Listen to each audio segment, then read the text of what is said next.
Hello folks, how to blow it back again with another how to blow it. Now today's all about kettles. You know kettles? Electric kettles. Okay, I'm going to show you how I figure out it's time for a new one, which is not often. You know, kettles normally in my one there's boils 2 or 3 times a day and last for 5 or 6 years. So not something they're not expensive, are they nowadays? Not really. Now what I want to show you is like 4 or 5 things you can check to see if it is actually the kettle or what. So we'll start off, and you'll need one of these things, a multimeter as well. Okay, so we'll start off. We've got two kettles here. Show the kettles, camera person.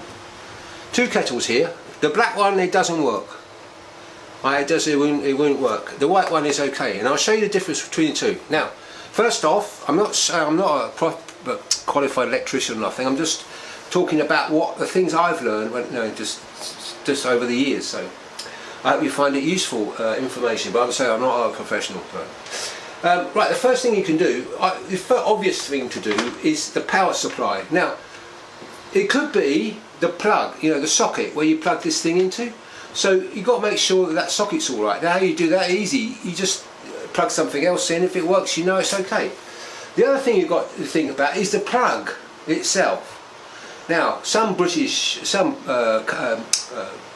have got a fuse in it, haven't they? And especially in England, they've got fuses in them. So you make sure that fuse hasn't blown. If it has, well, that's probably your problem. So the other thing is the base of it. Now, most people have a base. Well, most people, I don't know. Most people. I've been in most people's kitchens to find these things out, but I was saying a lot of these kettles have this kind of base here. And the other thing is power getting into here from here? So is it going through the lead and getting in? So in other words, are these like terminals burnt out or whatever, or missing or bent or something? That's something I'm going to have to look at as well, to investigate. Obviously, you want to unplug it from before you start poking around in there. I mean, you know, that's obvious. So unplug it before you start having a look and getting close. So you've eliminated the socket, you've eliminated the plug itself, you've eliminated this. So that's all powered up, right? The next thing is the switch. Here's another kettle. This is the switch is here on this one. Now with this particular kettle, what I had to do a few months ago, right, was it was this switch was normally lights up when it's on the boil, not on heating up, and it was kind of like flickering on and off. Sometimes it will work, sometimes it wouldn't. So that indicates to me that there was something wrong with the switch itself. So I took this thing apart here. It's easy to get at, this particular one, and I put some.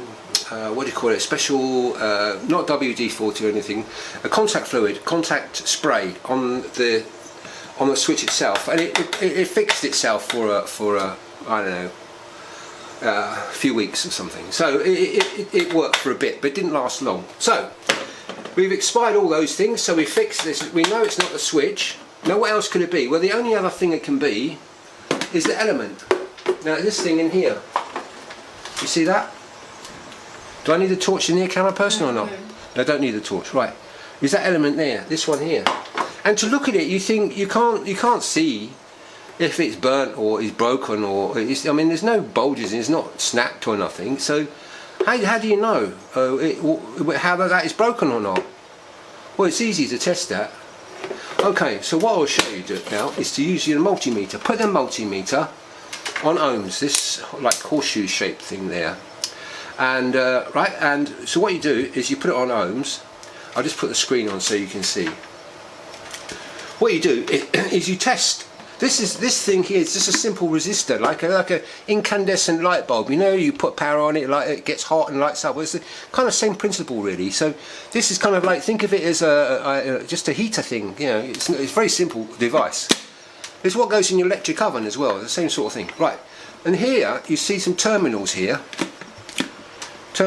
Where this base thing slots onto the this part of the kettle slots onto the base. Now you can see there's 3 pins there. I can't put my glasses on for this because I can't see nothing.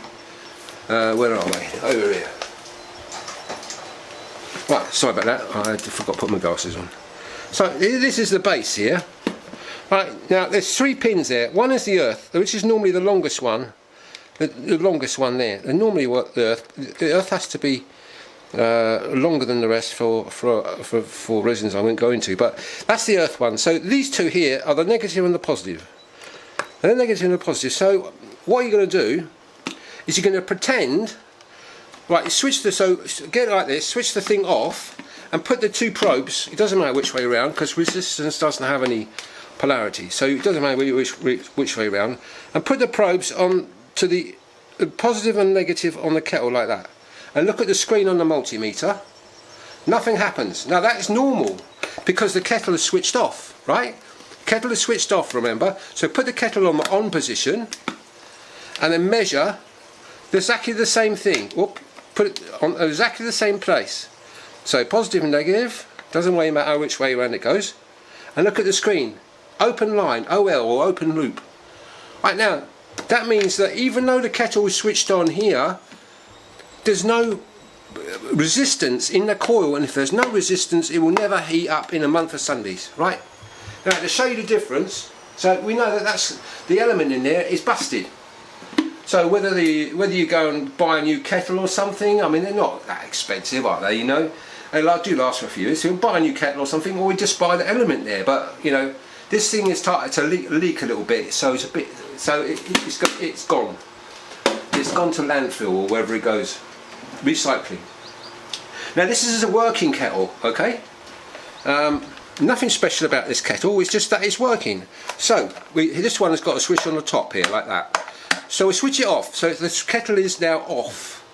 Right, we'll have a look on the meter again. Have a look on the meter again, and we'll go for the positive and negative. Well, it doesn't matter which way around it is. That's the earth in the middle there. So don't need to bother with that. So just a positive and negative, like that. And we look on the screen. Nothing. Open line. So that's good. That's how it should be because the kettle is off. But if we put the kettle on the on position, like that, and we go test again, and we look at the kettle, we can see on the multimeter, can you see that number on there, camera person? Yeah. The light's just gone off. We can see a resistance value.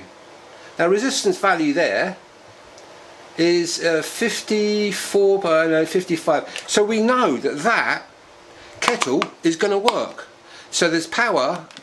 The element in there is offering some resistance, so it's gonna heat up all right. So it's going to get hot. Anyway, I hope that's been of some use. If you've got a kettle, your favourite kettle, and you're wondering, well, is it really broken or not? There's some things to check if you want to. I'm not saying that it's the right way of doing it. I'm just saying that's how. If I get something like this happen to me, that's how I check it. I've got another video about an oven heating element, which uses the same sort of technique to determine whether it's broken or not. So I'll leave a link up here. Anyway, I hope you found that entertaining. As I say, it's not a tutorial instruction of how to do it. You know, it's just me and the knowledge that I've gained through experience, just day-to-day living in life. I've got some cooking up here. I've got quick tips up here. I've got more DIYs, kind of like this sort of thing, down here. So until next time.